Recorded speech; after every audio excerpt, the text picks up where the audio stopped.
낮에는 안 왔어요. 밤에만 산길로 왔어요. 무덤을 또 팠대요. 무덤을 파가지고 시신 옆에서 숨어 있다가 거의 100km를 5일 동안 뛰어왔다는 게 정말 무서운 거예요, 솔직히. 대한민국 대통령을 암살하러 왔었던 첫 번째 사건이 바로 이 김신조 암살 모의 사건이었고, 우리 31명 임무는 저 각종의 놓아야 될 임무. 박정희 목을 따러 왔다라고 진술했던 폭탄 선언의 주인공 김신조 님께 직접 물어보겠습니다.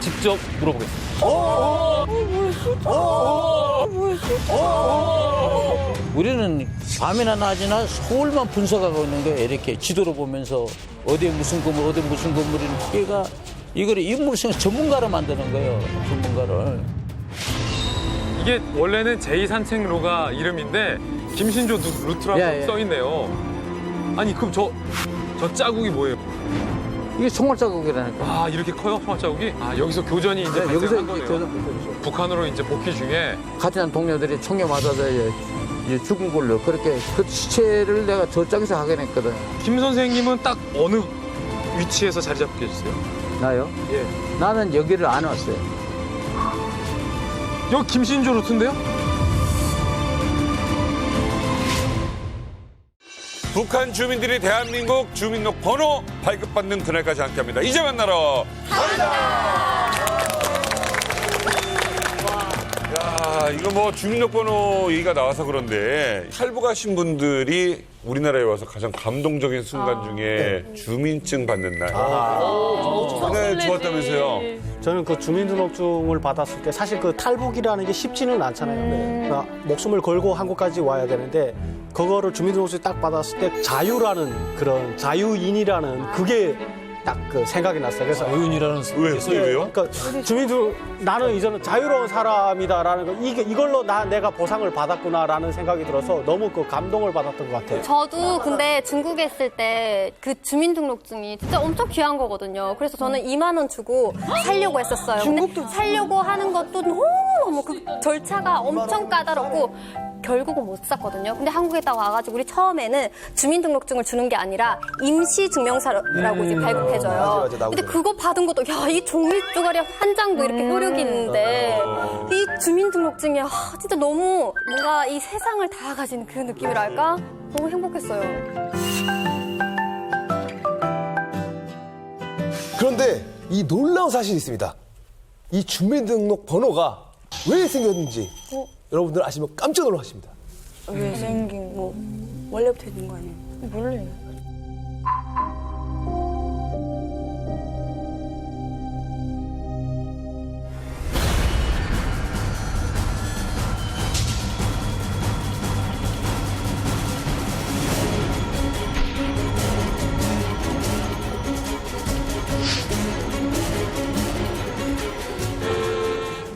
(1968년 1월 21일) 밤 강변에는 구루사리 같은 31명의 무장공비를 또다시 서울에 침투시켜 시내버스를 파괴하고 다수의 시민을 살해해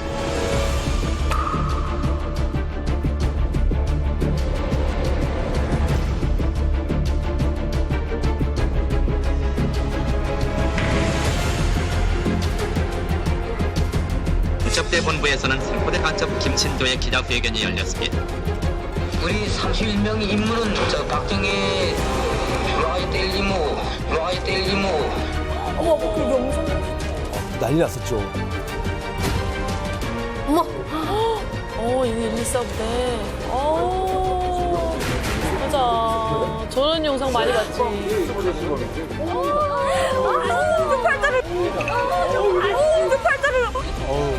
사람이야?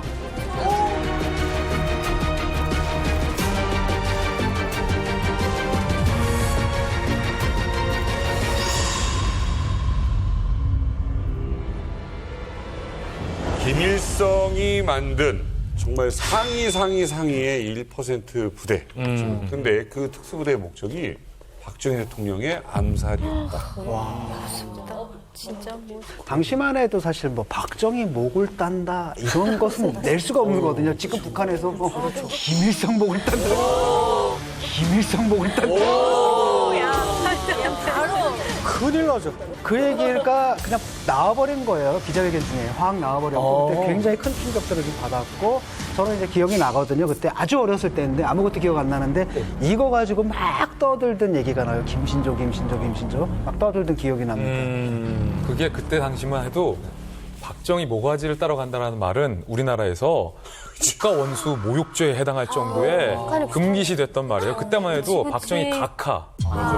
그리고 그 이후에도 땡전 시대까지 이 대통령에 대해서 굉장히 좀 엄숙하고 지나칠 만큼 엄격한 분위기가 최고조에 달했을 때가 그때인데. 그러니까 지금 시청자분들이 이 말을 들었을 때 체감하는 거랑 다르다는 거잖아요. 다르다는 거죠. 그러니까 약간 폐륜처럼 느껴지는 거예요. 그러니까 박정희 가라는 말도 못했고 박정희라는 말도 못했죠. 아니, 사실 지금도 사실은 박정희 전 대통령까지 그럼요. 호칭을 붙여서 하는 것을 더욱더 권유하잖아요, 사회적으로. 근데 그때 당시 이북에서 잡힌 공비가 박정희 목을 따로 왔다라고 하니까 그때 우리 대한민국 국민들이 받았던 충격은 지금 상식적인 선에서 훨씬 더 충격이 큰 거고.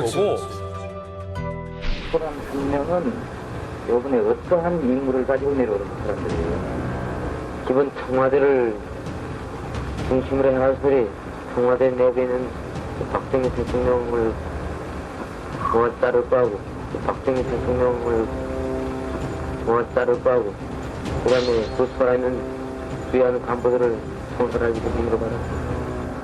그때 이 김신조의 이 발언이 더욱더 우리 사회에 충격을 줬던 건 김일성의 지시로 내려왔던 수많은 간첩 사건 중에서 대한민국 대통령을 암살하러 왔었던 첫 번째 사건이 바로 이 김신조 암살 모의 사건이었고 이건 오죽하면 우리가 교과서에도 실려서 우리 청소년들이 교과 과정에서도 배우는 과정이잖아요. 너무나도 충격적이었고 실제로 김신조의 박정희 대통령 암살 작전이 거의 성공할 뻔했었다라는 게 우리 국민들에게 더 큰 충격을 줬었죠.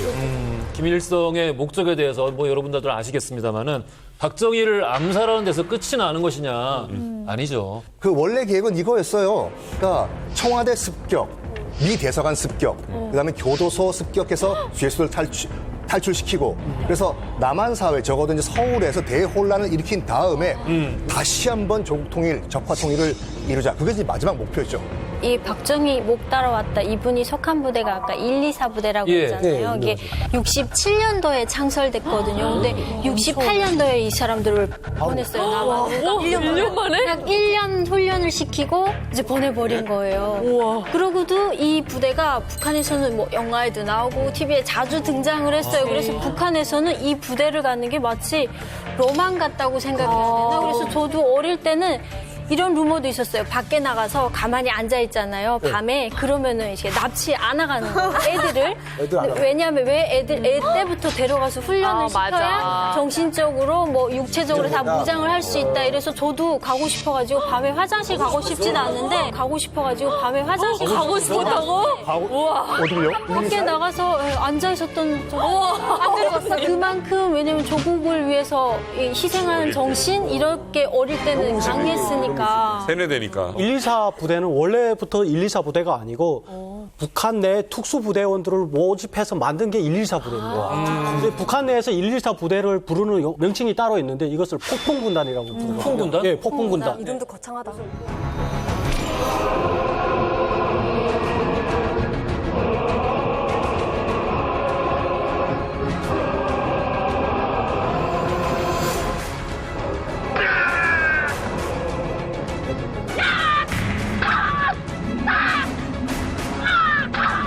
저희 그 직장에 폭풍군단 제대군인이 있었거든요. 근데 그 사람 보고 제가 지금도 기억나는 게 기계였어요, 기계. 그러니까 움직이는 게 우리가 행진관 전환이라고 하잖아요. 근데 걸어가는 게 있잖아요. 이렇게 쑥 이렇게 원을 지으며 돌아가더랬는데 탁탁탁탁 이게 멈춰. 그런 게 있어요. 우리 생각하고 봐서 그런지 모르겠는데. 우리나라 남자들도 제대하고 2년까지는 그래요. 그래요? 걸어가다가 첫 휴가 나와서 샤워하는데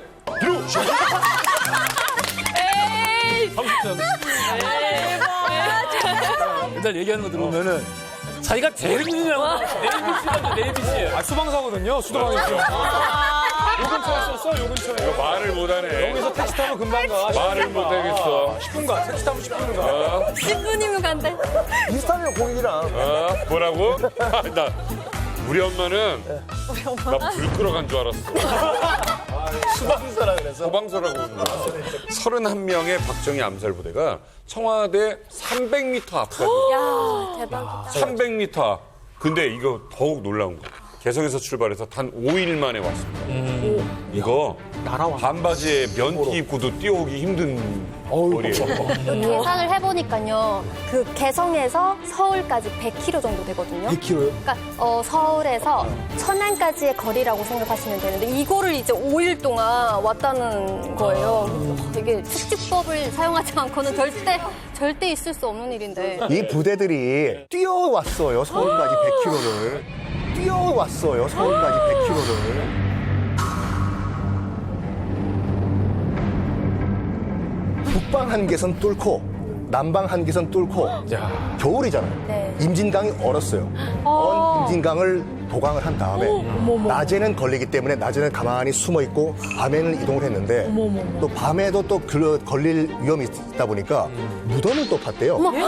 무덤을 파가지고 시신 옆에서 숨어 있다가 다시 해가 지면은 또 이동을 하고 거의 100km를 5일 동안 뛰어왔다는 게 정말 무서운 아니, 거예요. 산으로 100km를 뛰어왔다는 건 이거는? 보통 우리도 산악행군 하잖아요. 하죠. 요격훈련 딱 끝나면 이제 단독군장 딱 하고 산악 막 타는데 그 속도가 있잖아요. 그러니까 거기에 준해가지고 아무리 빨라도 여기겠느니 하고 방어선을 딱 치면 이미 걔들 저쪽에 가 뚫려 있고. 있어. 번번이 뚫리는 거예요. 그러니까 그 정도로 상당히 빠르게 정진한 건 사실이에요. 아마도 방송을 보고 계시는 많은 군필자들이면 다 공감하실 건데 우리가 행군을 단 한 번이라도 해본 사람은 진짜 깜짝 놀랄 수밖에 없어요. 그때 체감만 빨리 느꼈던 게 아니라 실제 속도까지 나왔습니다. 자, 휴전선에서 청와대까지 100km가 좀 넘잖아요. 5일 만에 왔죠. 낮에는 숨어 있었고 밤에만 뛰어서 왔잖아요. 속도를 계산해 보면 시속 12km로 뛰어온 거예요. 12km로 이거를 밤에만 뛰어온다는 건 보이지도 않는데 엄청난 속도였거든요. 근데 그뿐만이 아니라 무장 20km에서 30km 정도 완전 군장, 완전 무장을 하고 산길을 뛰어왔다라고 하니까 엄청 빨랐던 거죠. 사람이 아니에요. 아, 이게 공식적으로는 우리나라 군인들 평균 행군 속도가 4km라고 합니다. 4km? 예, 4km에 맞춰가지고 행군 일시도 정하고 일자도 정하고 경로도 정하고. 우리가 느리고 체력이 안 돼서 평균 속도를 4km로 책정한 게 아니라 이게 작전 개념, 그러니까 평균 4km로 우리가 행군을 하고 진격을 했을 때 우리가 이에 맞춰서 군사작전을 어떻게 펼칠 것이고 유사시에 어디를 점령할 것인지에 대한 평균 작전 개념이 4km인데 1, 2, 4 부대의 평균 시속이 10km에서 12km였다는 거는 말이 안 된다. 우리와 작전 개념이 달랐다는 거예요. 그래요. 어마어마했던 거죠. 네, 저희 부대, 그러니까 제가 있던 그 연락서가 123이에요. 123군 부대. 오. 네, 이게 옆에 숫자가 딱 하나가 앞섰어요. 더 높은 건가? 네, 옆집이구나. 아, 옆집이지, 옆집. 근데 그 이제 전투원들이 가서 얘기를 하는 걸 보니까 자기는 낮에는 절대로 이제 몸을 그게 다 작전상 이게 훈련이래요. 그래서 밤에 산길 훈련하는 게 그러니까 마지막 결승선이 산길 훈련하는 거. 그거를 훈련을 엄청 10년 군복무 전 기간을 하고. 아니, 지금 소름 끼치는 게 이거 맞아. 뭐야? 안 보이잖아. 안 보여서 뭐가 있는지. 야간 투시경이 있었겠어요. 아니면 정식 무슨 2번 국도로 가자, 3번 국도로 가자. GPS 같은 것도 아니고. 우리나라는. 더 놀라운 건 이 1, 2, 4 부대가 수혜 씨 제 말 맞는지 한번 체크해줘요. 1, 2, 4 부대는 침투할 때 지도를 보지 않는다. OX. 네. O 맞죠? 맞습니다. 지도를 실제로 머릿속에 넣는 훈련이라고 저는 취재가 됐거든요. 그리고 그 지도를 머릿속에 넣고서 실제 침투했을 때 지도와 맞는지를 대조하기 위해서 어디에 가면 어떤 산, 능성, 언덕, 바위가 있다는 것도 머릿속에 모조리 다 외운다는 거예요. 말도 안 돼. 자, 이들이 청와대 코앞까지 침투하는 그 5일 동안 의심스러운 눈초리를 바라본 사람이 없었던 건 아닙니다. 있었어요? 있었어요. 암살부대가 산속 질주를 하다가 마주친 평범한 나무꾼들이 있어요. 나무꾼들. 침투 이틀째 1월 19일 이 파주 삼봉산에서 한 번쯤은 다 들어보셨을 나무꾼 사형제와 마주칩니다.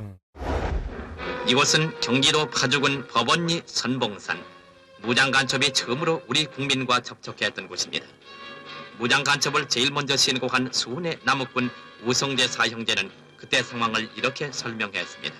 그때 마침 맨 들어왔어요.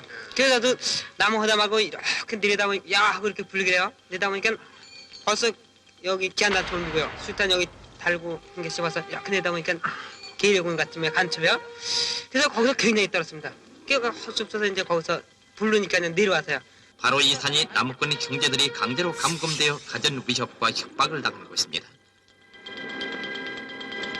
그러나 이 용감한 형제들이 조금도 굴하지 않고 당국에 신고했다는 사실은 일반 국민이 군경에 못지않게 반공의식으로 본연일체가 돼 있다는 사안 증거인 것입니다. 어이구. 사실은 1, 2, 4부대 31명의 암살 부대가 북한 사투리를 쓰지 않았습니다. 완벽한 서울 표준말을 썼어요. 1, 2, 4부대가 훈련 받을 때 당시 아예 남침용으로 훈련을 받았기 때문에 일단 우리말 쓰는 훈련부터 받아서 굉장히 자연스러운 우리말을 구사했고 또 우리 군복을 입고 있잖아요. 근데 하필 이들의 작전에서 없었던 게 생긴 거예요. 우리가 침투, 그러니까 북한 암살조가 침투를 하는 동선에 딱 우씨 사형제가 나무를 하고 있었어요. 근데 누가 보더라도 우리 군복을 입고 있지만 낮에는 숨어서 자고 밤에만 침투하는 사람들이 낮에 거기서 널브러져 있으니까 우씨 사형제가 아까 딱 말하잖아요. 아, 이거 좀 약간 수상하다. 그러니까 원칙은 이들이 처음에는 죽여라 라고 무조건 훈련을 받았어요. 그래서 그때 당시에 조장을 중심으로 투표를 했었대요. 죽일까 말까. 그런데 죽이지 말자라는 의견이 우세했다라고. 31명 중에. 그래서 이들이 포섭을 하기로 작정을 합니다. 아무 졸리지 않게. 그래서 어차피 이제 남조선 혁명화 된다. 그리고 내일 모레면 혁명화 되니까 그러면 당신들 내가 도지사 시켜줄게. 도지사식을 제안해요. 도지사는 괜찮은 거예요. 그리고 입당 원서까지 다 받아요. 그래서 굉장히 부드러운 분위기로 유화를 했고 그때 당시에 굉장히 고가였던 일제시계까지 우씨 형제에게 내줬다라고 해요. 그러니까 이 공비들 입장에서는 딱 보니까 생활고가 있을 것 같고 행색도 남다니까 적당히 일제시계 풀어주고 입당 원서 받고 도지사 시켜준다고 하면 다 넘어올 줄 알았던 거죠. 근데 여기에 넘어가지 않고 일제시계는 받고 간첩 신고를 했는데 똑똑하다. 야, 진짜. 시계는 받았죠. 이거 양득이네. 두 개 다 얻었네.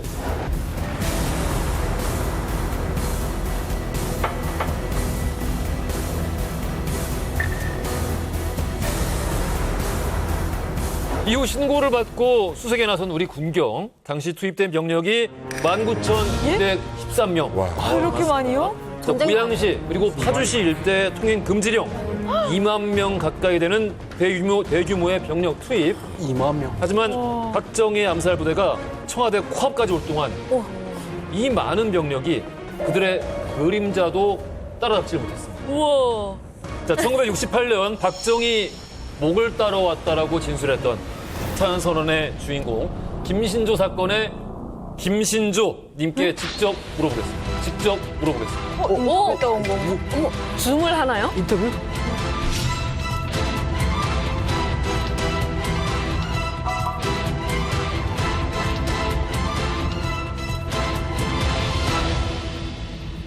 김신조 님께 직접 물어보겠습니다. 뭐야? 뭐야? 뭐야?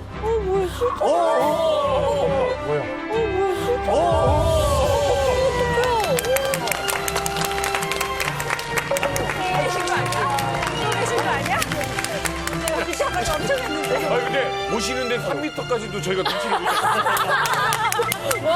오시는데 3m까지 눈치를 못 챘어요. 열렬히 환영합니다. 우리 31명 임무는 저 박정희 놓아야 될 임무.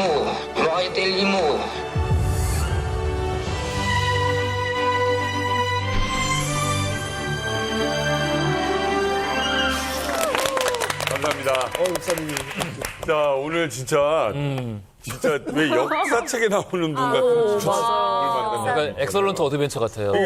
뭐라 영화에서 이렇게 나오신 것 같은 그런 느낌이 있어요. 그렇죠. 그 당시에 제가 어린 시절이었잖아요. 그때 뭐 정치적인 인물은 딱 이름이 두 개인데 하나가 박정희고 또 한 분이 김신조. 그 정도였어요. 하도 많이 들어가지고.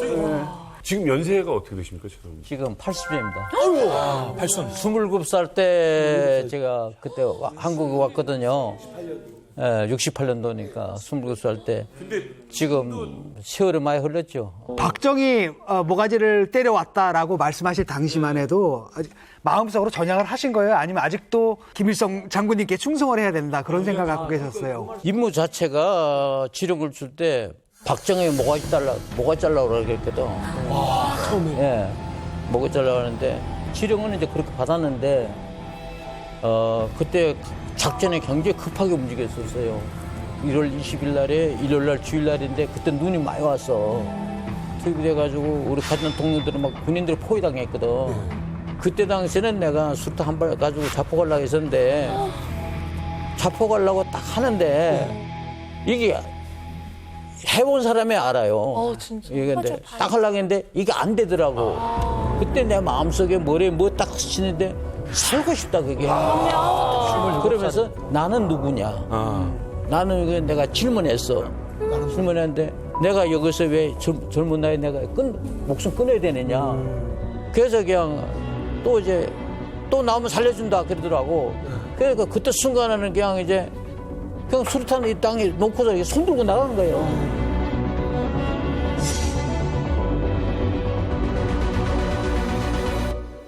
혹시 우리 식구분들 가운데 북에서 김신조라는 이름에 대해서 들어보신 적 있습니까? 북한에서는 그 김신조 그 선생님에 대한 정확한 이름은 모르고 전설처럼 남은 게 있어요. 그게 뭐냐면 북한의 그 공작원들이 남한에 남조선에 들어갔는데 한 개 군단을 끌고 다녔다.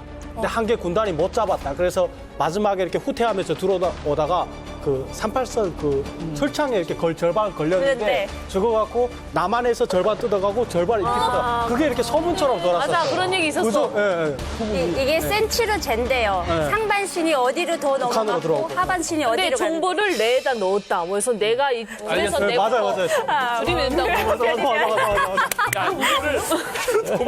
이거를 당사자를 앞에다 앉혀놓고 지금 아니 이거를 방송에 쓸 수 있느냐 없느냐를 떠나가지고 당사자를 앉혀놓고.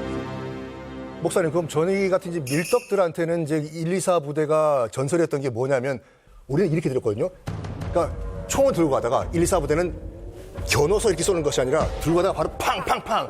서부시대 때 이렇게 결투같이 총을 쐈다. 이게 맞는 얘기인가요? 소서 쏘는 것처럼 낫죠. 우리가 알고 있는 북한 사람들이 알고 있는 114 부대는 발로 운전을 하면서 조격을 하는 거예요. 와. TV에 나오잖아요. 명령범 27호.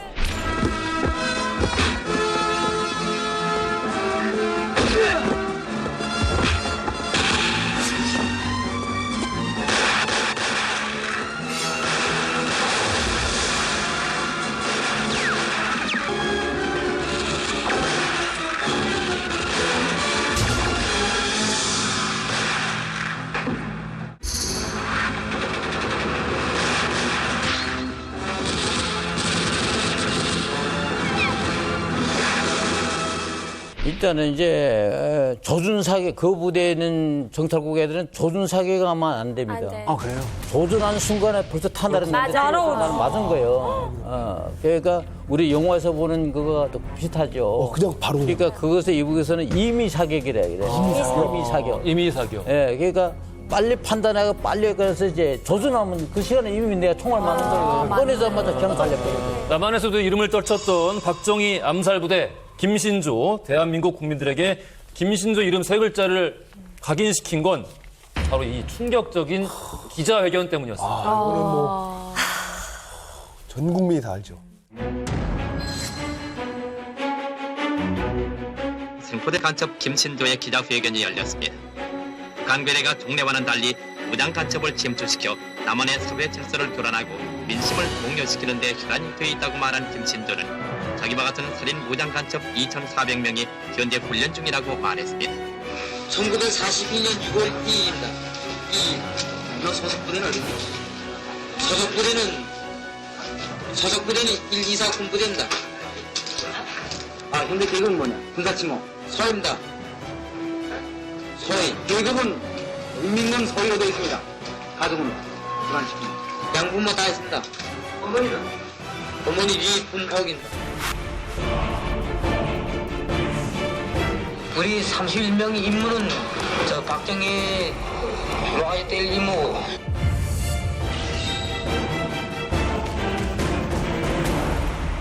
와.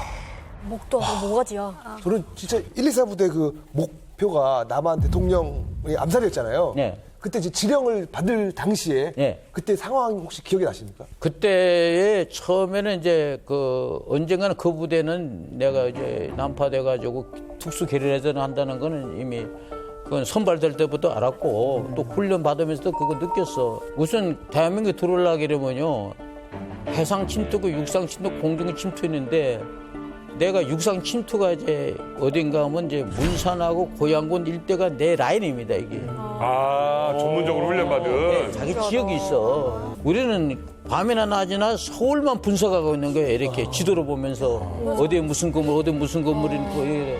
그래서 내가 여기서 처음에 왔을 때 수석관들이가 야, 김신조, 너 어떻게 서울 시내 지리를 우리보다 더 잘 아느냐. 그러겠다. 그러니까 이걸 인물성 전문가를 만드는 거예요. 전문가를. 우리가 작전하는 사람들이 거기 선발된 사람들 머리가 굉장히 빨라요. 판단력이 빨라야 되는데 교관들 훈련시킬 때 지도 있잖아요. 이것을 딱 주고 되면 12km나 15km를 30분 동안 이걸 파악을 해야 돼. 우와. 교관들이 지도를 해설해버려요. 어떻게 외우는 거지. 이제 지도는 없으면 그거 찾아가는 거죠. 찾아가면 교관들이 거기다가 표시해 놓은 게 있어. 그래서 그걸 가져와야 그것이 이제 독도법 지형학에서 합격되는 거예요.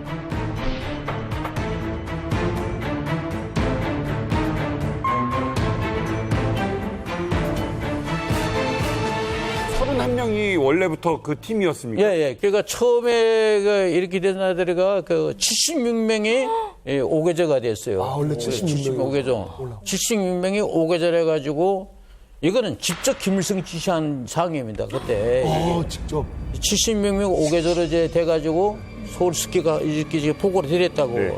그러니까 이제 거기가 뭐인가 하면 이제 청와대 위대사관 육군본부 그 다음에 KBS 방송국 남산에 있을 때요. 그 다음에 서빙고 여기 공작원들이 이웃을 만난 공작원들이 체포당해서 수용소 서빙고입니다. 그게. 네. 이게 5개 목표를 그때 이제 하기로 지령. 파격하는 게 목표가. 김일성한테 보고를 드렸단 말이에요. 보고 드리니까 김일성이가 그렇게 하지 말라. 그렇게 하지 말고 박정희 하나만 죽이라. 그래서 인원을 죽으라. 그래서 줄였구나. 그래서 76명에서 31명을 만드는데 거기서 이제 내 이름이 들어가 있었어요. 들어가 있을 때는 죽으려고 하는 게거든요. 살아난다는 보장이 없죠. 그러니까 우리는 벌써 이제 청와대 한 개 대대가 있고 그다음 경찰에 한 개 중대가 있고 미군에다가 장갑차가 있었어요. 그때 당시는. 그러니까 청와대 내부에 그런 활약이 있다는 걸 우리가 알았는데 내가 이거 들어가 과연 박정희 죽일 것이냐. 반신반의하셨군요. 반신반의지. 어떻게 뚫고 들어가는 거죠. 그러니까 이걸 내가 한편으로는 이거는 살아온다는 거는 정말 힘들 것이다.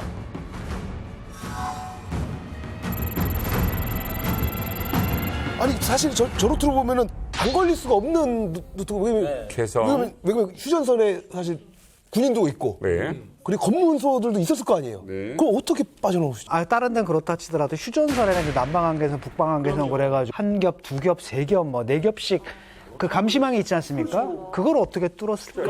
그때 당시에는 미 사단하고 한국군 25사단이에요. 그게 최전방에 미군 2사단만은 그때 이제 철책선이 있었어. 철책선이 있고 한국군은 목책입니다. 아마 60세 이상 된 남자분들은 다 압니다. 군대 생활하면. 철조망이 아니라? 네. 그러면 왜 한국군이가 아무것도 없는 지역을 뚫고 들어오지 왜 미사단 선택해냈냐.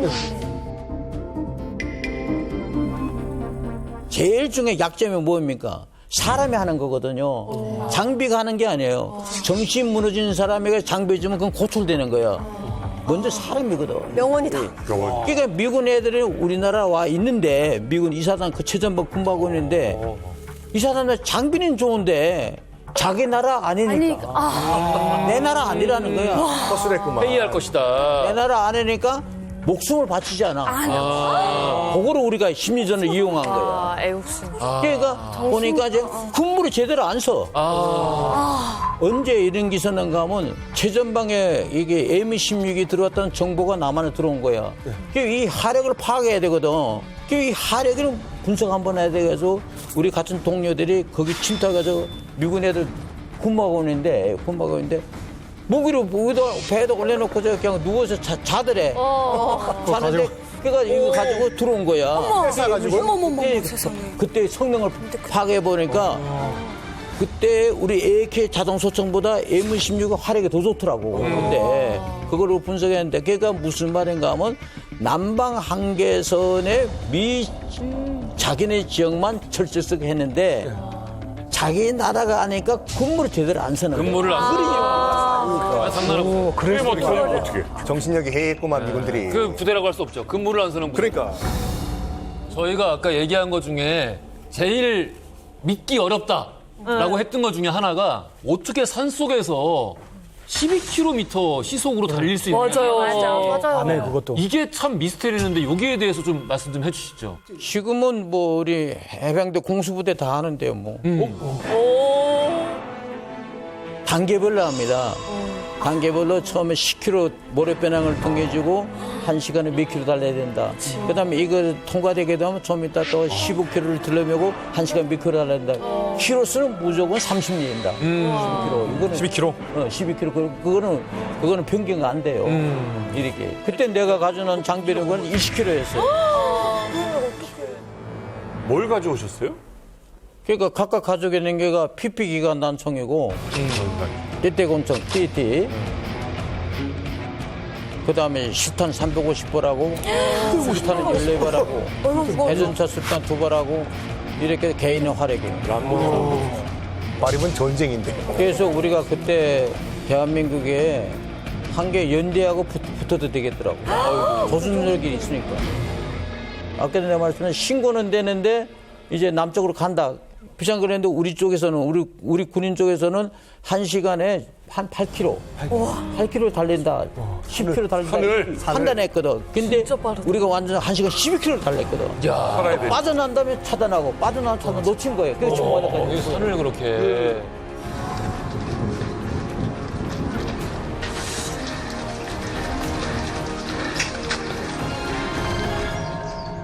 음식물은 가방에 넣으셨어요? 먹을 거? 먹을 거는 안 줍니다. 안 줘요? 안 줍니다.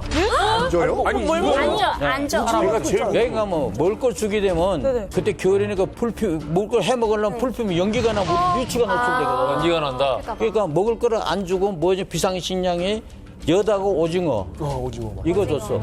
그 하도 배고프니까 그냥 이틀 만에 다 먹어버렸어. 그거만 먹고 어떻게 살아? 빠른 행군을 위해서 발바닥에 뭘 하셨다고 들었어요? 아, 근데 그 부대에 가니까 미래를 내다보면서 악을 봅니다.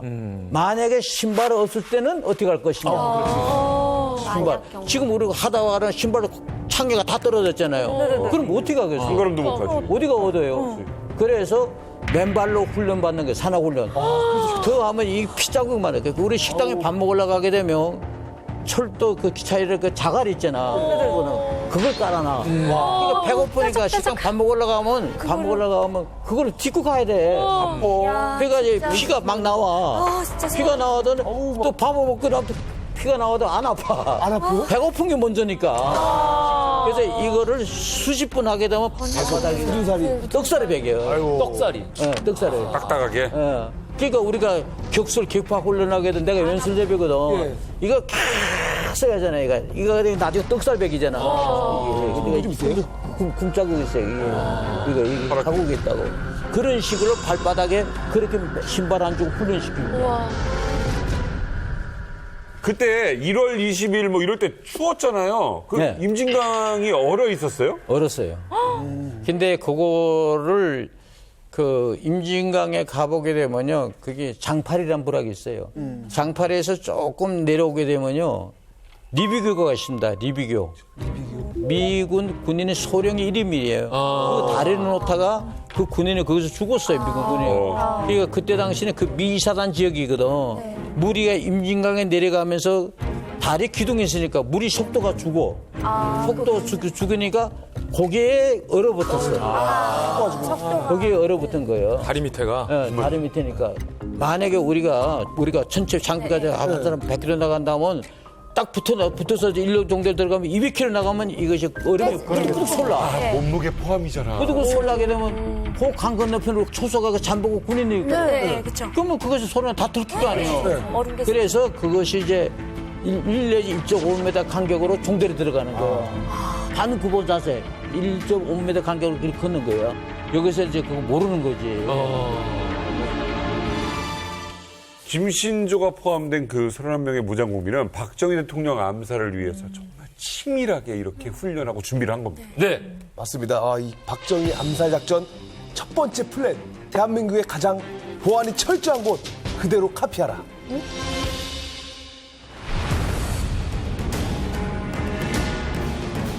청와대를 그대로 카피해서 거기서 훈련을 받은 거 맞죠? 네. 거기서 이제 연습. 연습이죠. 예습하는 아니 근데 이게 말이 안 되는 게 위성 사진도 없었을 테고 청와대는 보안의 끝에 끝인데 어떻게 알고 그걸? 박정희 죽으러 왔다니까 여기에는 그 수사기관이나 전문가들이 그게 궁금해하더라고. 그렇죠. 어떻게 알고 왔느냐. 그러니까 여기서 제공해주지 않으면 알 수가 없어요. 그렇죠. 제공해주지 않으면.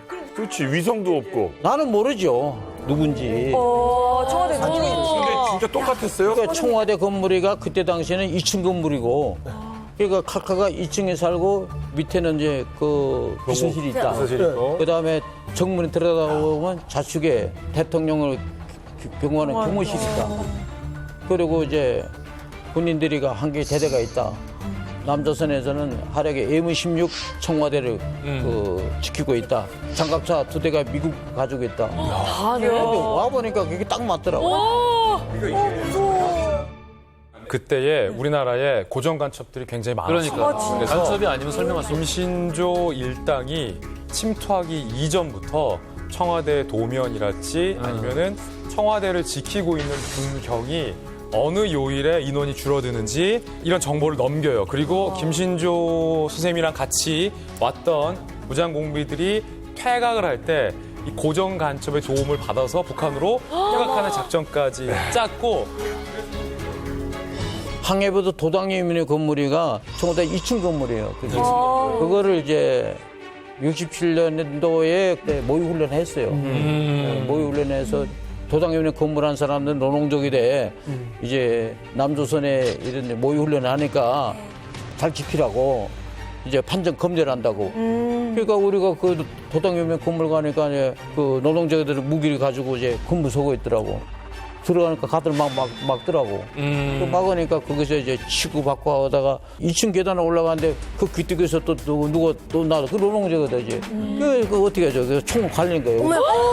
실제로? 그때 노동족에도 피해를 보고. 진짜 뭐야? 아니 이 모의 훈련이었는데 실제로 죽였다는 거야. 공포탄이 아니라 우리가 한 줄 안 하고 남조선이 남조선이 이렇게 소문 퍼뜨렸단 거야. 다 아니 몰랐던 거야. 노동족이 되면 예비군이나 같은 평균 아무것도 일반인들. 그러고 사망자가 발생하면 이거는 남조선에 있다. 예. 국군이 와서 한 거다. 네, 그리고 연락서 자체 내에 그 청와대 건물을 아예 모형을 다 만들어 놓고 요즘에는 거기서 이제 훈련을 해서 1등한 조한테는 하손 입당을 바로 시켜버리더라고요. 18살에 입당 막 이렇게. 수혜 씨 말이 맞는 게 제가 국방부 출입 기자였잖아요. 지금도 북한 내에서 김신조의 후예들이 있습니다. 그러니까 무슨 말이냐면 북한의 위성 지도를 보면 청와대랑 똑같이 생긴 건물을 만들어 놓고 저긴데. 이거예요? 김신조의 후예들이 청와대를 습격하는 훈련을 지금도 하고 있고 청와대 습격 전담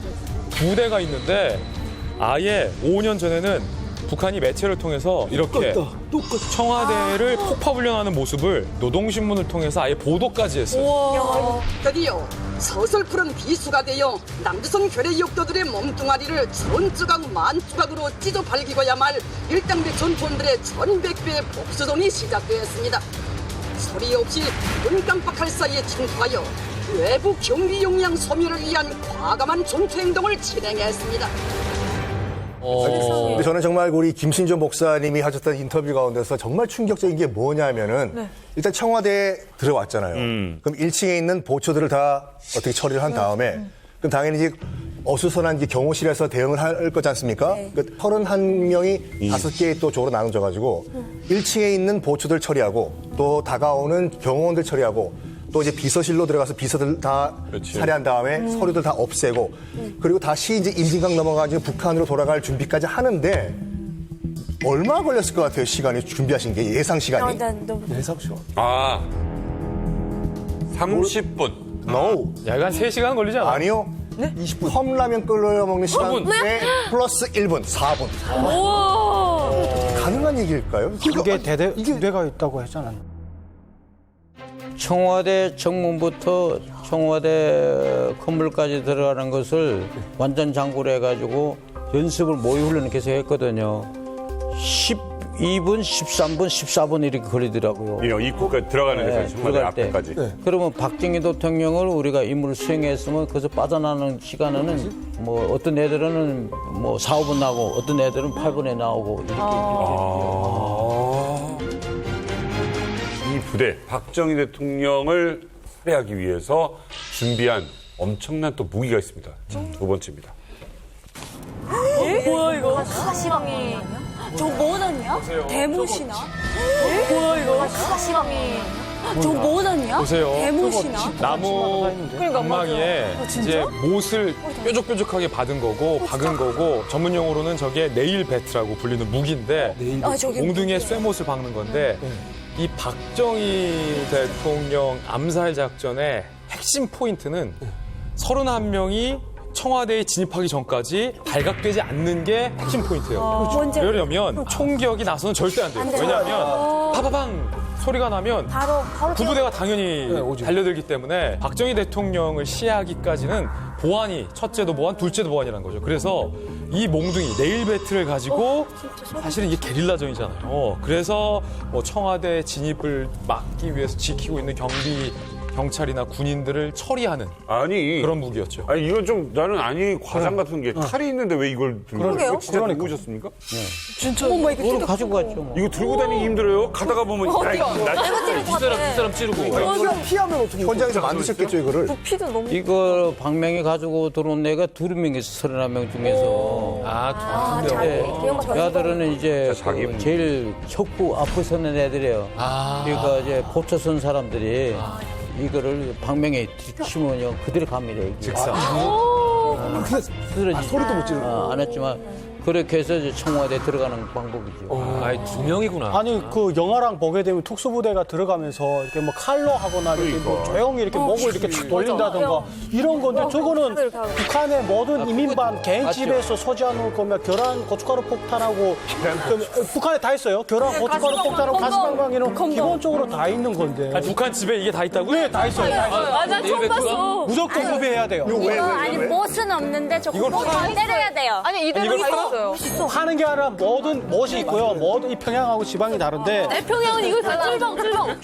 뭐 고춧가루 폭탄이 있어야 되고요. 맞아. 고춧가루 폭탄 미국놈들이 들어오거나 미국놈도 들어가야 돼요. 고춧가루 뿌린다고? 네, 뿌려야 돼요. 계란을 속을 비워가지고요. 그 안에다 그 안에 고춧가루를 넣어서 고춧가루를 그리고 넣어서. 거기다 테이프를 붙이고 붙여서. 그래서 이거를 뭐야, 그거? 비상 상황에 전시에 이거를 쓰겠다고. 던지는 거죠.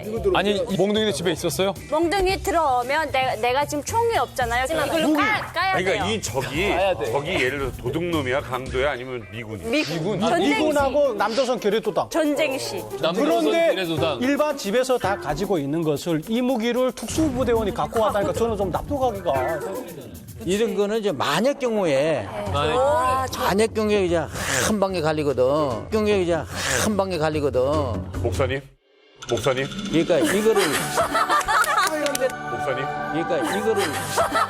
박정희 대통령인데 이거를 결정적으로 사용한다는 건 아니에요. 갑자기 무서웠어, 저기 죄송한데 방금 눈빛이 옛날 27살 때 눈빛이 조금 나왔어요. 잠시. 이런 작전, 이 박정희 대통령 암살 계획을 준비하면서 제일 중요한 거 타이밍입니다. 맞습니다. 박정희 암살 작전 3번째. 지금 여러분이 이만감을 보고 있는 이 순간 일요일 밤입니다. 예, 그때가 1968년 1월 21일이거든요. 왜 그렇게 추울 때? 그 다음 날이 마침 그 대학 입학 시험이 아이고. 우리나라 알죠? 입시에 대해서 온 국민의 관심이 거기에 다 몰려 있는 데다가 게다가 또 그날은 또 일요일이었었으니까 1월 달에 했어. 모두가 노는 시간이고 그리고 또 생각해 보세요. 박정희 대통령 그때 굉장히 바빴잖아. 지방 순시도 나가고 막 이러는데 적어도 주말에는 쉬어야 되니까. 거기에 있었겠죠. 아니 해필이면 왜 이렇게 추울 때 이날? 대한민국은 자유민주국의 장점이지만 단점이 많아요. 왜요? 그것이 뭐인가 하면 남북 간에 대결된 상태에서는 이것이 대한민국을 지키는 데서 제일 약한 고리입니다. 왜겠냐? 일요일 날에는 무슨 일이 있어 다 놀러가. 군인들이 또 휴가를 다 보내요. 외박 면회도 있고. 면회도 있고. 긴장감이 떨어졌어.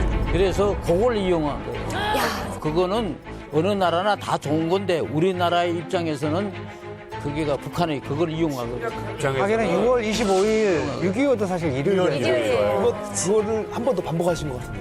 그러니까 북한은 우리가 가장 편하고 릴렉스. 뭔가 이렇게 방심하고 있을 있을 때를 때. 들어온다는 게 그때는 좀 조심해야겠네요.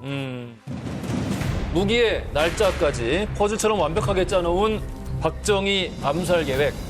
철저한 준비만큼 계획은 차질 없이 진행이 됐는데요. 청와대 300m 앞까지 마침내 당도하게 됩니다. 군복을 입은 상태로 이 300m 앞까지 오셨습니까? 아니면은 그 일반 복으로 옷을 갈아입고 오셨습니까? 그 비봉의 그 사모바이 거기 거리에서 거기까지는 비합법 군복 입고 왔죠. 네.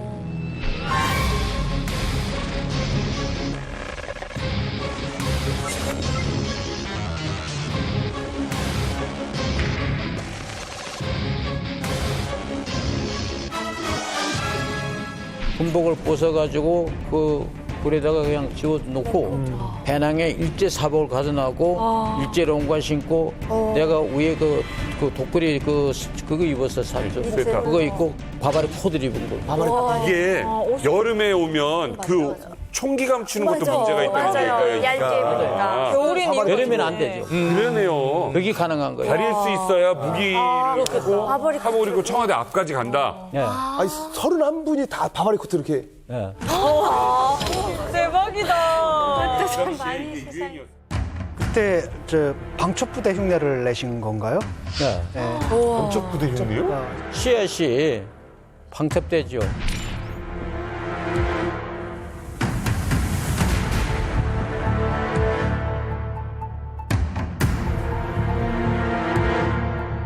그러니까 산에서 김신조 일당이 내려와서 도심을 따라서 청와대까지 가는 건데 어떻게 안 걸리고 300m 앞까지 갈 수 있었냐면 사복 입고 나 방첩부대다. 그래서 설사 무기가 보여도 나 방첩부대야. 그게 되는 거. 못 들었어? 천연덕스럽게 방첩부대 행세를 하고 말도 똑같이. 청와대 300m 앞까지 들어왔는데 그 앞에서 어떤 남자와 이 31명의 군비가 맞닥뜨립니다. 그 순간 박정희 암살 부대의 운명은 어떻게 됐을까요? 김신조 목사님과 함께 당시 김신조 일행을 따라가 봅니다. 네. 자, 무장 간첩, 무장 군비죠. 그때 31명.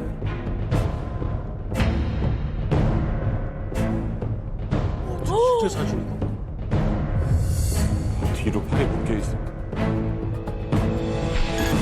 선생님 여기가 자문고개인데 김신조라는 사람에게는 여기가 정말 잊을 수 없는 장소죠. 야, 그렇죠. 그래서 안에 완전 무장하고 위에다 바바리 코드 입고 네. 그리고 이게 자문고개를 넘는 거죠. 청와대에 들어가는 길은 그때 당시 이 길밖에 없었어요. 청와대 여기 되게 가깝잖아요, 바로. 예, 예.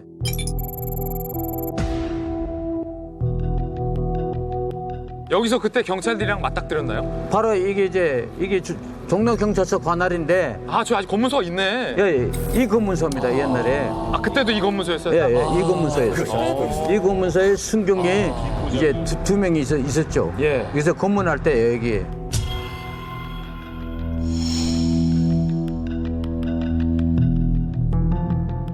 그래가지고 어디냐 하더라고. 네. 어디 갔다 오느냐. 지금 저기 나타나 그 작전에 갔다 온다. 그랬죠. 당신 뭐냐니까 이게 우리가 종로 경찰서 사람들을 검문하는 곳이다. 그러더라고. 그 우리는 지금의 씨앗이 방첩대다. 아, 방첩부대다라고 씨앗이 위장을 방첩대다. 불러댔구나. 예. 그 적이 나타나 그 작전에 갔다 온다. 그러니까 우리 그때 부대가 여기 있었거든요. 청운동 이쪽에 있었어요. 방첩부대가? 방첩부대 거기 있었어요. 그 우리 이제 부대를 가는 길이다. 이렇게 된 거예요. 그러니까 그러니까 이제 통과를 하게 된 거예요. 건물을 통과한 거예요, 여기서? 그래서 통과된 거예요. 검문소에서. 그때도 이렇게 좀 도로랑 건물들이 많았나요? 이 건물이 없었고 그땐 비포장이었어요, 이게. 예.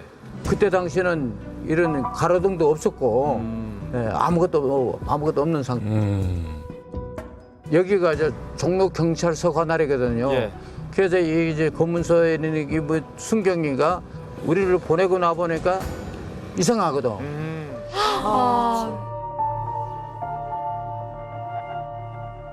우리를 보내고 나 보니까 이상하거든.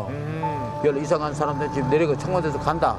보고받고 이제 이분이 온 곳이가 집차가 이렇게 올라오더라고요. 집차 한 대가? 그때 종로서 관할의 최규식 서장입니다.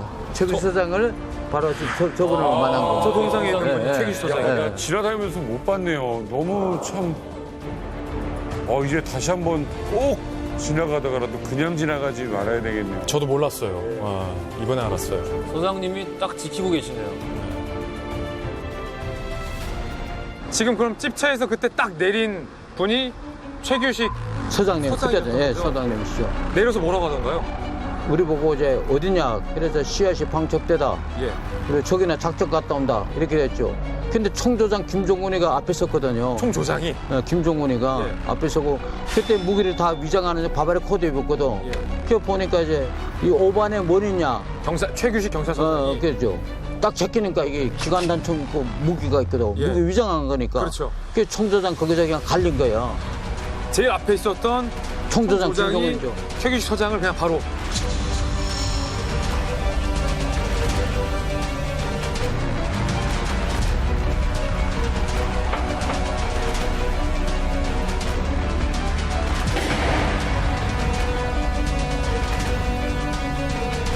서장 그 자리에서 돌아가시고 순경은 또 한 분이 거기서 이제 총에 맞아 돌아가시고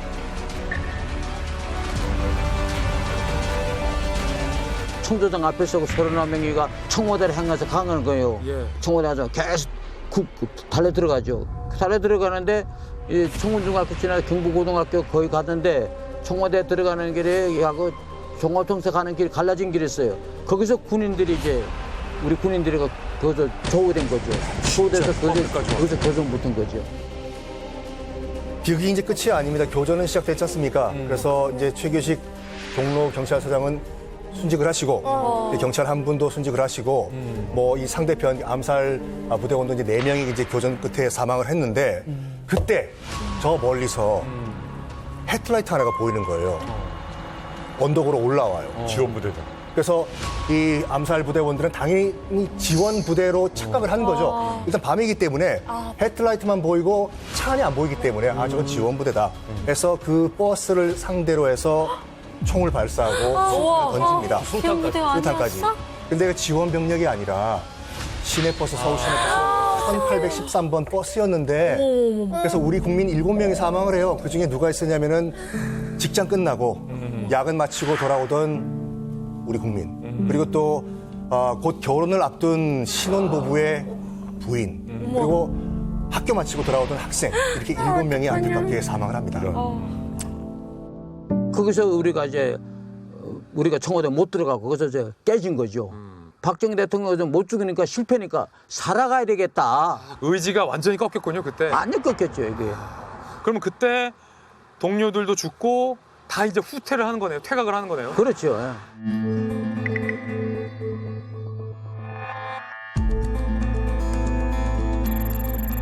김신조 루트가 산책로인데 그래도 험했거든요. 근데 김신조 선생님은 막 산 타셨어요. 저기가 이제 개방된 지 얼마 안 됐죠? 예. 대단하십니다. 선생님 그러면 요 길이 어떤 루트였어요? 여기가 이제 북한으로 이게 이제 북악산, 청와대 북악산인데 북악산 능선이거든요. 이게가 이북으로 들어가는 복귀로. 이게?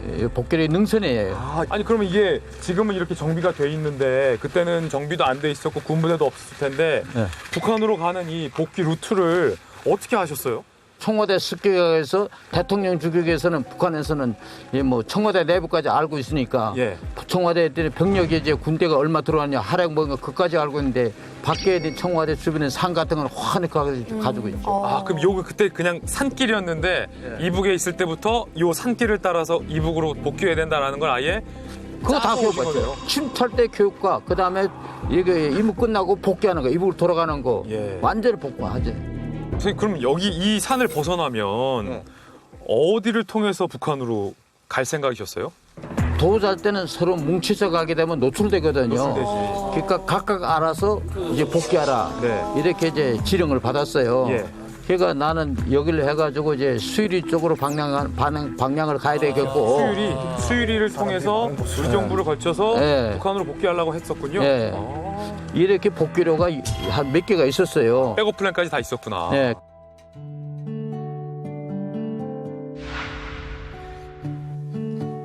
김신조 루트로 불리는 거는 알고 계셨어요? 예, 예. 김신조 루트? 예, 예. 이게 원래는 제2산책로가 이름인데 김신조 루트라고 써있네요. 요즘 서울 시민들이 많이 가는 곳이에요. 개방된 이후로. 짝을 가게 되면 호경함이 나오고 네. 그다음 청와대 뒷산 북악산 나옵니다. 그러면 동료들이 이렇게 해서 요 길로 이렇게 올라갔다라는 거죠? 예, 예. 그렇죠. 아니, 그 지금 김신조 선생님이랑 김신조 루트를 걸으니까 기분이 좀 너무 이상해. 대 앞에 김신조가 있고 하니까. 지금 세월에 가니까 웃는 거죠. 예. 그때 가는 데가 웃겠어요? 웃는 게 아니죠. 죽느냐 사느냐 이런 그런 상태인데. 요 갈림길이 죽느냐 사느냐 갈림길. 예, 예. 여기서 길 잘못 들어서게 되면 안 되거든요. 그렇죠. 예. 선생님 사건 이후에 예. 정말로 한동안 42년 동안 출입이 통제됐다가 네. 2010년에 42년 만에 시민들에게 개방이 됐었거든요. 이거 오픈 개방이 됐죠. 여기가 그래서 사실은 서울 속의 DMZ라고 불린다고 그래요. 예. 여기가. 42년.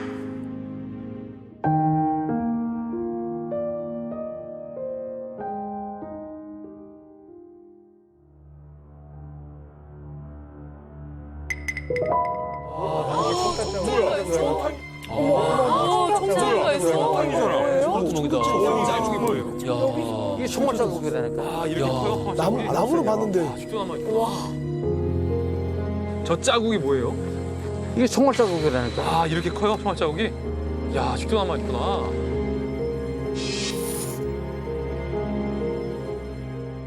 그때는 조명탄 갈려가지고 네. 이게 밤인데 훤하죠. 우리 국군이 조명탄을 먼저 터뜨렸고 이것을 썼죠 먼저. 예. 그러니까 이제 도주하는 거 다 보이는 거죠. 우리 국군이 어디서 어떻게 여기요, 이제 여기, 대응했어요? 여기. 이쪽에서 이렇게 올라온 거예요? 국군이? 올라오면서 쏘는 거죠. 아, 발견을 딱 발각을 한 거예요? 예, 예. 그러니까 이제 그렇게 교전 붙으니까 이렇게 우리 군인들이 올라왔는데 힘드니까 헬기가 뜬 거예요. 헬기가 떠가지고 여기 그 헬기가 이제 기관단총 내리 쏜 거지. 그러니까 여기서 이제 같은 동료들이 총에 맞아서 이제 죽은 걸로 그렇게 그 시체를 내가 저쪽에서 확인했거든. 여기에 저주받은 살인마들의 최후가 있습니다. 심리학자 김일성 괴수의 졸개가 돼서 자유대 칸의 주요 인물과 시설을 공격 파괴할 목적으로 휴전선을 넘어왔던 괴한들의 시체가 여기 이렇게 나다빠져 있습니다. 생포된 무장간첩 김신조가 죽은 일당들을 하나하나 확인했습니다.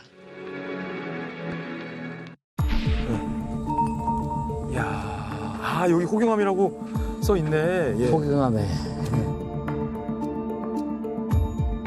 여기가 되게 고지라 보니까 야, 광화문하고 뭐 서울 시내가 다 내려다 보이네요. 그렇죠.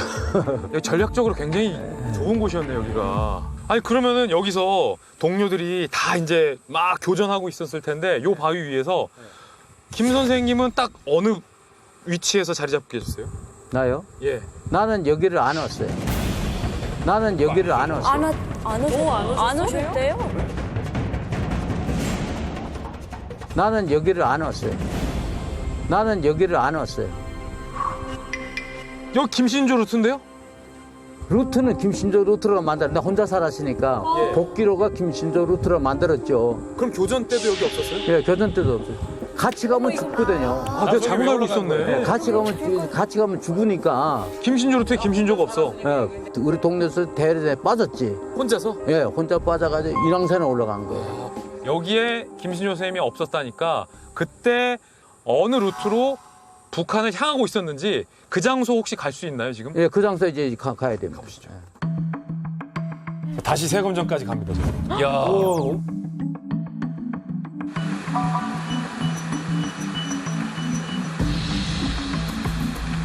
이렇게 해서 인왕산을 해가지고 여기 내려온 거예요. 이 지점에. 바로 이 지점이거든요. 이게 지금, 그때는 이게 하천이고, 이게 집이 없었고. 여긴가요? 여기가 바로 이 지점이에요.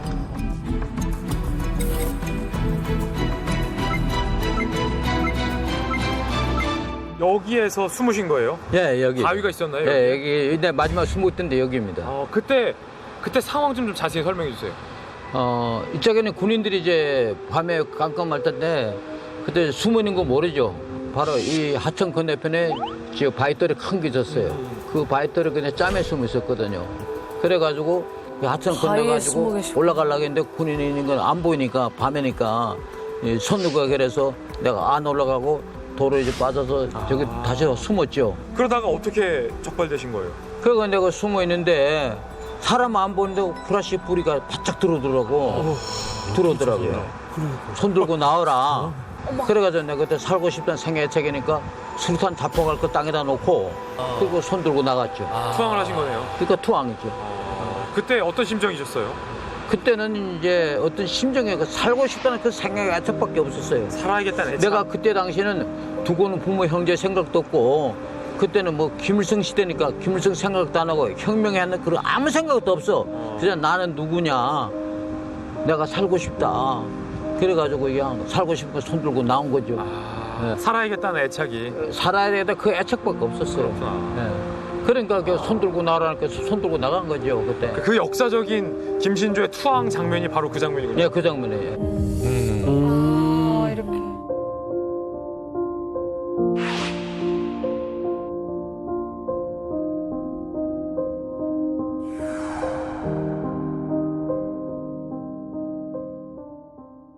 암살 부대는 김신조 1인 빼고 전부 사살, 우리 군 역시 23명 전사, 민간인은 7명이 무고하게 희생됐습니다.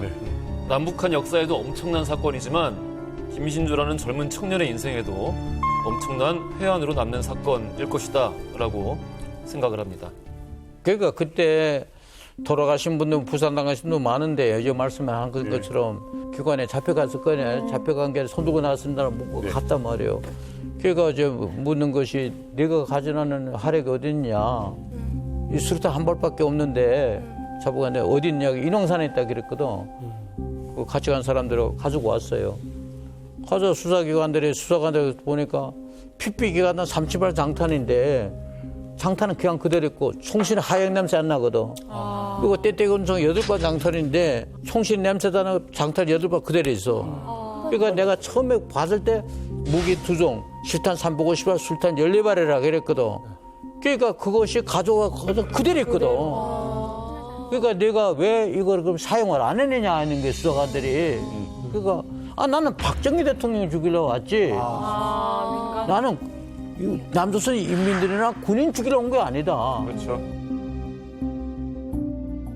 31명의 북한 암살 부대, 목적은 박정희 암살이었지만 실질적인 피해는 이 사건에 연루된 무고한 우리 시민들이었습니다. 결국 따지고 들어가 보면은 남북 분단 때문에 벌어진 비극적인 사건이라고 이야기할 수 있을 것 같습니다. 네. 하지만 우리 군경 그리고 또 무장공비들 그들도 누군가의 가족이고 또 M1 우리 시민들 정말 이 피해자들이 꼭 있었어야 했는가 막지는 못했을까 그 비밀 시크릿 코드에서 찾아봅니다.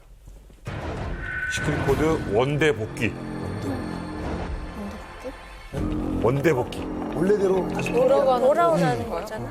그렇죠. 원래 부대로 복귀하라. 원래 그대로. 이게 시크릿 코드인데 오늘 이 말씀을 전 처음으로 들었어요. 굉장히 흥미롭게 들은 게 뭐냐면 청와대 앞에서 교전이 있고 나서 이번 작전은 실패다라고 암살조가 다 흩어진 걸로 지금까지 알고 있었는데 오늘 김신조 선생님 말씀 듣다 보니까 작전 실패다라고 마음속에 결론을 내린 시점이 청와대 300m 앞에가 아니라 남욱군 우씨 형제를 만났던 순간 이미 김신조 선생님은 이번 작전 실패다.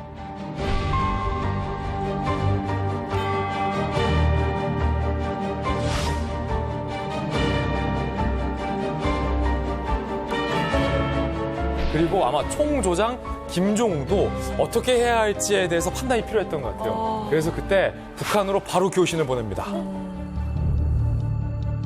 삼봉산에서 민간인과 조우했는데 어떻게 할까? 그리고 그날 밤 평양이 라디오 방송을 흘립니다. 난수 방송. 잘 알고 있는 바로 그 난수 방송을 흘려보내요. 599페이지 마이너스 4번 321페이지 4번 374 79 686 자, 이 난수 방송은 암호겠죠? 당연히 김신조 일당에게 어떻게 하라라는 지령이 포함된 난수 방송. 그렇지. 3, 31, 22. 여기에서 대반전이 발생하는데 반전 뭐냐? 북한의 난수 방송을 김신조 선생님 일당은 들었습니다.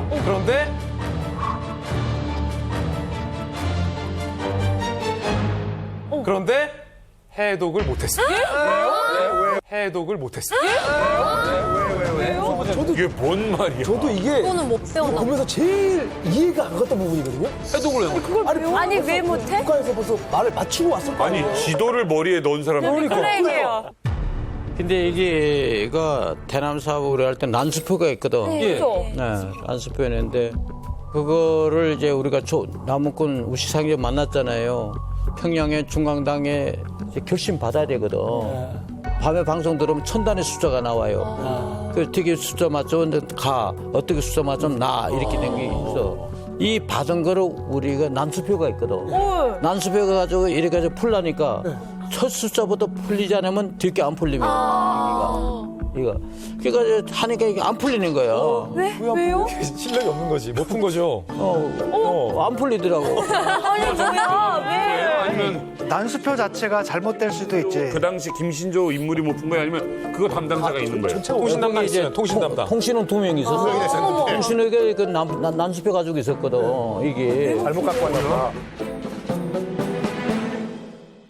김신조 선생님은 이 통신 암호 해독 전문이 아니었어요. 침투 전문이었고 2명 있었다며? 그때 당시 암호 해독 2명을 데리고 왔는데 통신병 2명. 이게 김신조도 당황하고 조장도 당황하고 통신병도 당황하고 모르는 거는 북한에서 평양에서 잘못 보냈을 리는 없을 것 같아요. 왜냐하면 평양은 이 스탠다드니까. 그때 당시에 그 순간에 내가 결심제를 했어요. 이것들이 우리를 죽으라고 이렇게 하고 있지 않느냐. 우리 죽으라 총알 맞으라는 거 아니야. 죽으러 간 거 아니냐. 이 난수표가 이게 갔다가 그럴 리가 없는데. 그때 내 순간에 배신감도 그때 다 느껴가지고 그것을 내가 전행해버려야 되겠다. 근데 이런 것도 가지고 있었어. 북한이 잘못 보낸 게 아니라 해석을 못한 거였어요. 그렇죠. 왜? 왜요? 그 난수표가 이기가 안 맞으니까. 잘못된 책을 들고 온 거거든요. 진짜요? 약간 좀 웃기는 해프닝인데. 근데 이렇게 큰 역사적 어떤 사건이고 그리고 큰 계획인데 이런 사소한 휴먼 에러가 여기 끼어 있다라는 게 이게 약간 이해가 안 돼. 급하게 출발한다 보지. 그러면 이제 북한이 이제 난수 방송으로 이제 보낸 지령이 어떤 거예요, 정확히? 나중에 뭐라고 알게 됐어요? 나중에 원대복귀라는 원대복귀라는 여기서 여기 통신에서 그거를 풀었다고. 우리 여기서 그러니까 이게 사실은 우리 군의 정보력이 이럴 수가. 김신조 1, 2, 4 부대보다 북한의 본국의 미션을 해독하는 더 빨랐던 거죠. 우리 방자부대는 알고 있었고. 아까 우리가 그랬잖아요. 이거 평양에서 잘못 보낸 거냐. 그래서 김신조 선생님은 심지어 공국이 나를 공화국이 나를 버렸구나. 배신감이 느꼈다는데 아니야. 그런 거 아니에요. 평양에서는 이미 남욱군에게 발각됐으면 작전 실패니까 우리가 훈련한 것도 있고 후위를 도모하면 되니까 빨리 복귀시켜라. 이게 작전이 노출되는 피해도 북한 입장에서는 막고 싶었고 한 사람 한 사람을 북한에서 공들여서 키워내 특공대인데 이게 가서 개죽음 당하는 걸 보고 싶지 않았던 거예요. 정치적으로도 복잡해져. 그래서 암호는 평양에서 원대 복귀였고 만약에 그때 31명 중에서 통신을 담당했던 2명이 원대 복귀라는 평양의 난수 방송을 정확하게 해독했더라면 그 자리에서 31명은 바로 뒤로 돌아가는 건 아무 일도 없었죠. 복귀로까지 가면 김신조 사건은 이 땅에 없었던 거죠. 그러니까 이제 그 기관에서 걔들하고 이제 원대복귀라고 이제 우리가 해독했는데 그 너네는 어떻게 해서 그거 해도 못했냐? 왜 복귀 안 하고? 굉장히 자존심 상하고 여기서 그렇게 질문하니까 내가 황당하더라고. 돌아가셔서. 원대 복귀. 이 네 글자를 못 받은 예. 그 여파가 큽니다. 왜 이제 우리 나비 효과라는 말 하잖아요. 그러니까. 원대 복귀를 하지 못함으로 인해서 벌어진 한국의 이제 크게 틀어진 역사들이 몇 가지가 있는데 네. 첫 번째부터 한번 풀어나가 보죠. 박정희 대통령의 목숨을 노렸던 1.21 사태. 네. 이것 때문에 결국 박정희 대통령 스스로의 목숨이 또 좌지우지 됐다. 그러니까 연결이 될 수가 있는데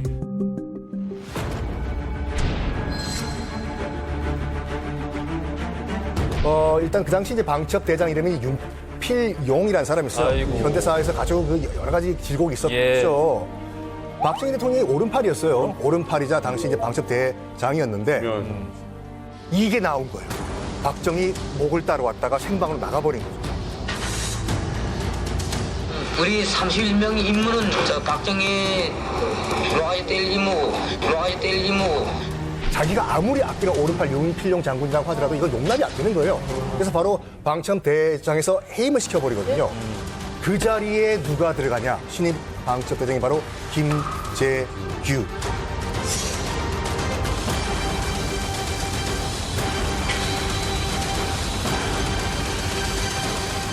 이 사건 때문에 들어간 거예요? 그렇죠. 바뀌어요. 방첩 대장이. 운명이 많이 바뀌네. 뭐 이 사건 이후로 지금 김재규는 이제 박정희 옆에서 승승장구를 하게 됐고요. 사실 뭐 그 전부터 5.16 혁명 당시부터 신임을 받긴 했지만 어쨌든 이 사건 이후로 방첩대장이 새로 돼서 그걸 통해 토대로 해서 이제 중앙정보부장까지 가게 되고 그래서 결국은 26일 11억 네. 사건까지 이제 이어지는 거죠.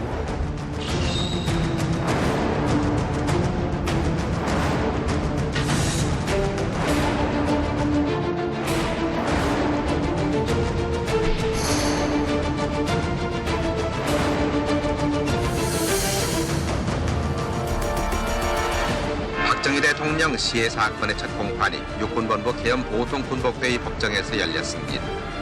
김재규 등 8명의 피고인에 대한 이번 공판은 군법회의에서 계속 맡게 됐습니다.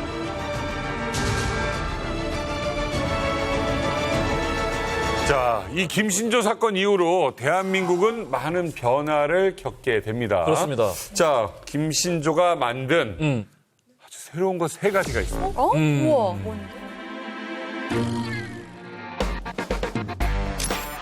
누구야? 첫 번째, 주민등록증. 두 번째, 휴전선 철책. 세 번째, 예비군. 야, 이거, 죄송한데, 저 김신조 목사님, 김신조 때문에 예비군이 생겨서 저 힘들어 죽는 줄 알았거든요. 왜냐면 이게 예비군이 4일 나온다? 구원 예비군이 4일이 나와. 3박 4일을 가야 돼. 녹화 때문에 도저히 못하고 2박 만에 나왔어. 벌칙으로 1박이 또 붙어. 벌칙으로. 그래서 1년에 한 10박 넘게 먹었어. 그러니까 이게 끝이 안 나는 거예요, 예비군이. 그 사건이 터지고 나가지고 제일 먼저 신설된 게 예비군이잖아요. 그래요. 참 예비군 참 군대 생활 다 끝났는가 싶었는데 또 주기적으로 불러가지고 또 군대 생활 맛보게 해주는 것도 사실은 남자들한테 굉장히 큰 부담인데다가 또 하나가 뭐냐 그거 끝나면 또 민방우가 있고 그리고 또 하나가 뭐냐면 유격훈련이거든요. 아시죠? 유격도 김신조 선생님 때문에 생겼다고? 군대 생활 제일 힘든 게 뭐냐면 일주일 동안 딱 가가지고 군대 생활. 유격훈련하는 거거든요. 정말 뛰는 거예요? 반쯤 죽죠. 그 예비군이가 창설됨으로 인해서 북한의 그 막강한 1, 2, 4 군부대가 해산됐어요. 왜 해산됐어요? 왜 그러냐? 1, 2, 4 군부대는 전면전에 들어오는 것이 아니고 후방의 교란이거든. 그렇지. 후방 교란입니다. 후방이. 정찰국 아무리 훈련받고 장비 좋아도 해상 육상을 들어오는데 불황마다 예비군이 있네.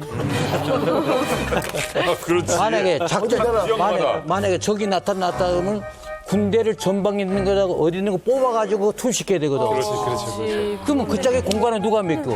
맞아요. 이거 안 되잖아요. 그러니까 오는 시간도 길단 말이에요, 이게. 거기다가 그 지형을 너무 잘 잘 알아. 알아. 동네 사람 얼굴 다 알아. 그러니까 자기 집을 동네 다 알거든. 그러니까 이 공비들이 이리 사가면 이제 동해안 들어왔다 합시다. 동해안들 그거 하는데 이 사람은 예비군들이 그냥 그 예비군이 잡았잖아요. 예비군들이 임무로 수행 못하는 거야. 그래서 울진 삼척이나 동해안 삼척 나들이 남조선은 국군보다는 예비군 더 무섭습니다.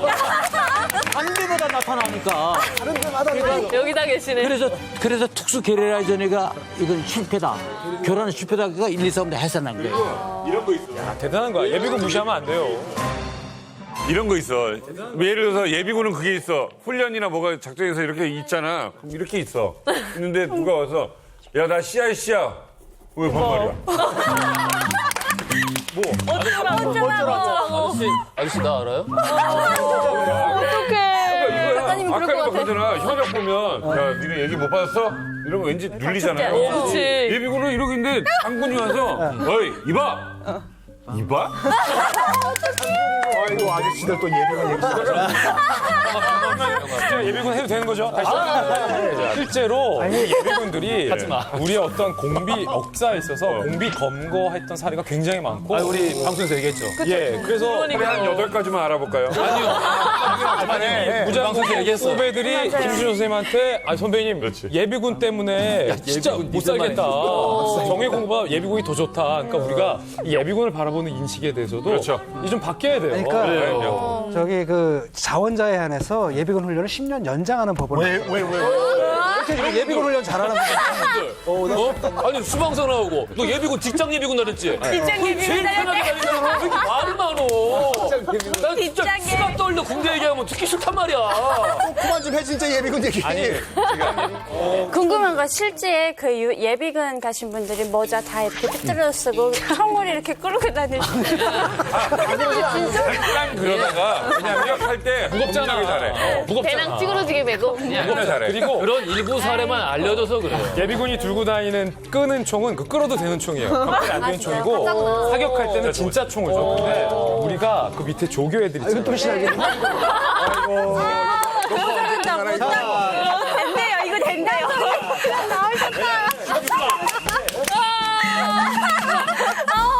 아니 동작이 되게 느린데? 절 잘했어요. 알잖아. 사격했을 때 알잖아. 엎드렸어. 우리가 엎드렸어. 절도 있다. 야, 여기 논산 조교 있어. 야, 여기 논산 조교 있어. 야, 논산 조교들은 이거 못 저기는 폰만 좋아. 써. 알죠?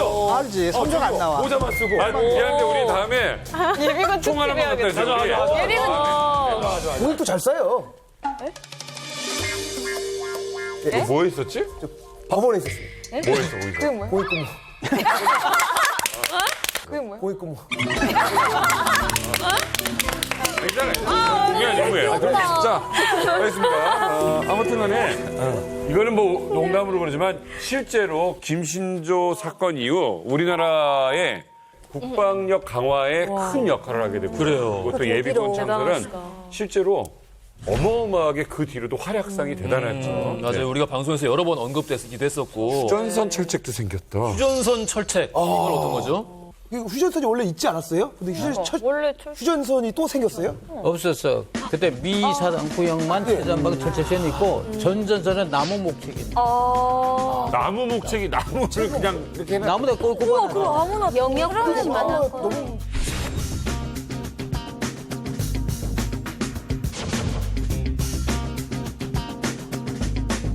그래서 예비군, 휴전선, 그리고 마지막으로 우리가 프로그램 시작할 때 이야기했던 주민등록번호.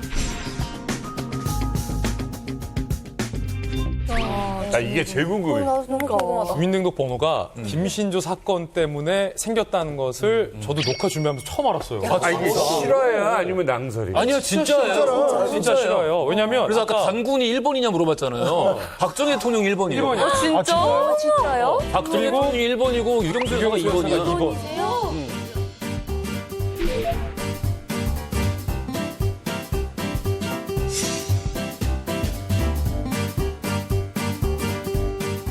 김신조 일당이 그때 바바리 코트로 네네. 민간인인 척 위장하고 때로는 방첩부대인 척 위장을 했잖아요. 근데 그것 때문에 검문도 뚫렸었잖아요. 그러니까 우리 정부가 충격을 받은 거예요. 그래서 안 되겠다.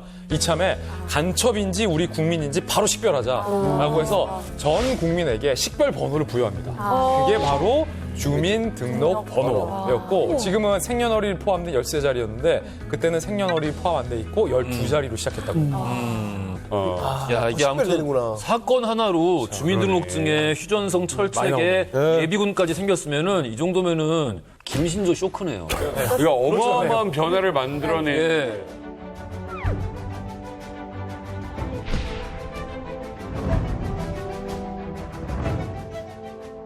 나 혼자 살고 한 명만 더 살았으면 이 책임을 무거운 짐을 같이 나눠 가졌으면 내가 조금 더 나을 건데 나 혼자 살았기 때문에 이 무거운 짐을 지금도 내가 안고 갑니다.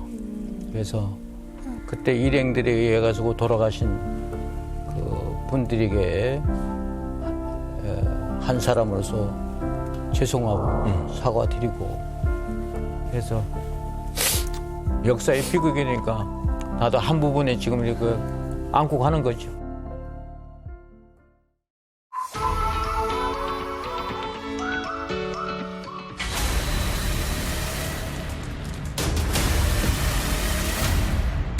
한 시간에 10,000명 이상에 통과할 수 있는 크기. 카메라에 뭐가 잡혔냐? 네. 철도 레일이 잡힙니다. 내 발밑에 발견되지 않은 5번째 북한군의 땅굴이 있다면 어휴, 설마. 엘타워 근처 9호선 옆에 웬 땅굴과 터널이 발견된 거예요. 이게 어떻게 자연적으로 생길 수가 있어. 최소한 더 있을 것이다. 스마일 이즈 굿! 채널 A 10